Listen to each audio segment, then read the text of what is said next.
आइए आज जानते हैं एक बहुत कॉमन रोग के बारे में, हर्निया। हर्निया सामान्यतः मुख्यतः दो तरह का होता है, एक पेट का हर्निया और एक जांघ का हर्निया। आज हम पेट के हर्निया की बात करेंगे। पेट का हर्निया या हर्निया होता क्या है? हमारे शरीर में चमड़ी के नीचे मांस की एक परत होती है, उसके नीचे पेट में आंतरिक अंग होते हैं। इसको आप इस चीज के द्वारा समझिए, जैसे ये हमारा पेट, ये हमारे पेट के मांस की परत और ये हमारी स्किन, चमड़ी। तो जब हमारे मांस की परत में वीकनेस आ जाती है, कमजोरी आती है और वो फट जाती है, जिस तरह से कि इस डब्बे में ये छेद हो गया है, और आंतरिक अंग जब निकल के बाहर आ जाते हैं और वो चमड़ी के नीचे दिखने लगते हैं, महसूस होने लगते हैं, इसको हर्निया कहा जाता है। जब हमारी पेट की दीवार में कमजोरी के कारण उसमें छेद पैदा हो जाते हैं और हमारे आंतरिक अंग उससे बाहर निकलने लगते हैं, इस चीज को हम हर्निया कहते हैं। हर्निया का मुख्य कारण होता है हमारे मांसपेशियों में, हमारे पेट की मांस में कमजोरी आ जाना। ऐसा उन लोगों में सामान्यतः होता है जिनको लंबे समय खांसी का रोग होता है, या जो बहुत भारी सामान उठाते हैं, या किसी उनका जॉब कोई भारी चीज़ को धक्का आ देने का होता है। तो कांस्टेंट पेट की चर्बी या पेट का मांस जब स्ट्रेच में रहता है, तनाव में रहता है, तो मांसपेशियां वीक हो जाती हैं और वो फट जाती हैं। ऐसा उन लोगों में भी होता है जिनके पहले पेट के ऑपरेशन हुए हैं, क्योंकि ऑपरेशन के बाद पेट का मांस सामान्य से कमज़ोर हो जाता है। पेट के हर्निया के रोगी हमारे पास बहुत लेट स्टेज में आते हैं आज भी, क्योंकि इसमें मरीज को कोई लक्षण, कोई तकलीफ होती ही नहीं है। केवल जब वो काम करने जाता है या खांसता है, तो उस पेट की मांस की दीवार में जो छोटा सा छेद होता है, वहाँ से आंतरिक अंग जब वो खड़ा होता है, खांसता है, उस समय थोड़ी सी देर के लिए बाहर आते हैं, और जब वो लेटता है तो वापस अंदर चले जाते हैं। ये बिल्कुल इसी तरह से है जैसे कि एक कपड़ा है या शर्ट है, उसमें एक जगह छोटा छेद हो गया। यदि हमने समय पर उस छेद को नहीं सिला और हम उस शर्ट को पहनते रहे, तो समय के साथ वो छेद बड़ा होता जाएगा। इसी तरह से रोगी को लंबे समय और कोई लक्षण नहीं होता, लेकिन जो बाहर निकलने वाला अंग होता है वो धीरे धीरे बड़ा होता जाता है। इसका मतलब वो छेद बड़ा होता जाता है। जो आंतरिक अंग पहले बहुत थोड़ा सा निकल रहा था, वो धीरे धीरे करके ज़्यादा निकलने लगता है। हर्निया के अधिकतर मरीज हमारे पास बहुत लेट स्टेज में आते हैं, जबकि वो छोटा सा छेद काफ़ी बड़ा हो जाता है, जिसको कि रिपेयर करने में भी दिक्कत होती है, और कई बार उसमें आंतें उलझ जाती हैं। तो वो आंतें या पेट के आंतरिक अंग जो वापस अंदर चले जाते थे, अब चमड़ी से अंदर नहीं जाते हैं और वो गांठ बाहर ही दिखाई देने लगती है। ये हर्निया की लेट स्टेज है।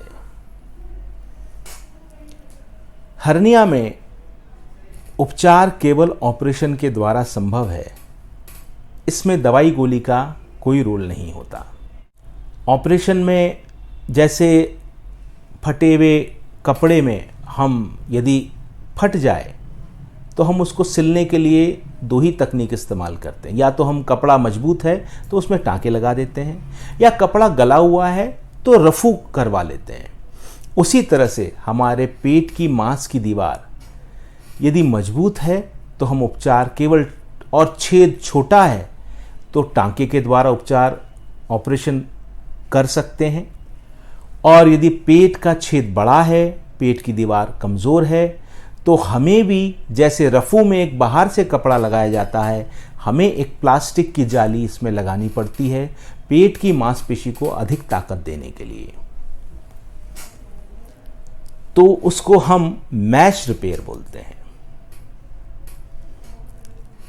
यहाँ ये जानना ज़रूरी है कि मैश शरीर के लिए एक बाहरी वस्तु है कहने का मतलब यह है कि मैश के कुछ दुष्प्रभाव हमारे शरीर में होते हैं, कुछ तो थोड़े समय बाद समाप्त हो जाते हैं। जैसे मैश मांस से रगड़ खाता है तो पानी बनता है, सीरोमा बनना। और कुछ दुष्प्रभाव ऐसे होते हैं जिनकी संभावना जीवन भर बनी रहती है, जैसे मैश में इन्फेक्शन हो जाना। ये एक ऐसी संभावना है जिससे जो कि जीवन भर उस व्यक्ति को रहती है जिसके के शरीर में हमें मैश लगाना आवश्यक होता है। परंतु फिर भी यदि मांसपेशियां शरीर की कमज़ोर हों, छेद बड़ा हो, तो मैश लगाना आवश्यक होता है, क्योंकि नहीं तो हर्निया के दोबारा होने की संभावना बहुत अधिक होती है। मैश लगाने के बाद भी हर्निया के दोबारा होने की संभावना शून्य तो नहीं होती, लेकिन काफ़ी कम हो जाती है। यहाँ मैश को हम दो तरह से लगा सकते हैं, दूरबीन के द्वारा और चीरे के द्वारा। चीरे में जो मैश लगाते हैं वो हम चीरा लगा के चमड़ी के जस्ट नीचे लगाते हैं, लेकिन दूरबीन में हम वो मैश हमारे पेट में अंदर जाके आंतरिक अंगों के ऊपर लगाते हैं। इसलिए वो एक विशेष प्रकार की मैश होती है जिस पर कि एक विशेष तरह के केमिकल की कोटिंग होती है ताकि आंतरिक अंग उस पर न चिपकें। लेकिन फिर भी कुछ % केसेस में वो चिपक के आगे समस्या पैदा कर ही सकते हैं, मगर उनका % बहुत कम है। सबसे बड़ी समस्या दूरबीन हर्निया सर्जरी में ये होती है कि उसके जो मैश है और उसको मैश को फिक्स करने वाला जो सिस्टम है वो बहुत महंगा आता है। ये इम्पोर्टेड गुड्स होती हैं, लगभग ये पूरा सिस्टम ही लगभग 55 से 60 हज़ार का आता है। इसके अलावा दवा गोली, ऑपरेशन, ये खर्च अलग होता है। तो ये लगभग 1 लाख के आसपास, 80,000 से 1 लाख के आसपास आसानी से पहुंचता है। इसलिए पेट के हर्निया में दूरबीन सर्जरी एक महंगी सर्जरी है। क्यों? क्योंकि इसमें जो हर्निया सिस्टम और उसको फिक्स करने का टैकर आता है ये बहुत महंगा है। इसके बदले यदि हम यही ऑपरेशन चीरे से करते हैं तो क्योंकि हर्निया की मैश चमड़ी के नीचे लगाई जाती है, वो एक सामान्य प्रकार की मैश होती है और उसको फिक्स करने के लिए कोई विशेष सिस्टम की आवश्यकता नहीं होती। इसलिए लगभग आधी से भी कम कॉस्ट में पेट के हर्निया का पूरी सर्जरी संभव होती है।